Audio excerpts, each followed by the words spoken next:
New numbers from Stats Canada shows the country has added more jobs, but the unemployment rate is still on the rise. City News business editor Kris McCusker is tracking this story for us. Kris, what can you tell us?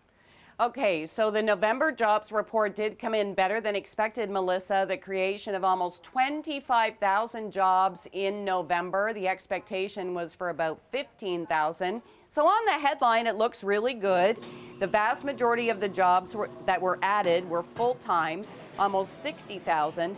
And then part-time jobs dropped by about 34,000, with the retail, finance, and real estate sectors seeing the biggest declines. So that's the good news. Over here, the sort of not so good news, the unemployment rate rose to 5.8%. That's a 22-month high.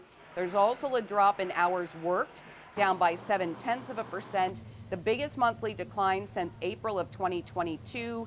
And then growth in the population due to high levels of immigration continued to outpace job gains, suggesting a slowdown in employment demand. So really, when you look at beneath the headlines, there has been some slowing in the Canadian economy after that aggressive interest rate hiking cycle, which started, of course, Melissa, back in March of 2022. And now this seems to fit with the GDP data released yesterday.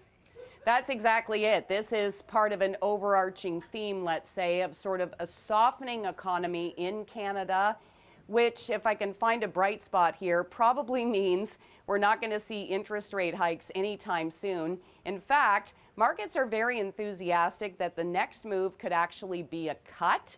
And we do have an interest rate announcement at the Bank of Canada next week. No change expected, at least for this meeting. All right, it's definitely an announcement we'll be looking for. Thanks so much for that. The City News business editor Kris McCusker joining us here on City News 24/7.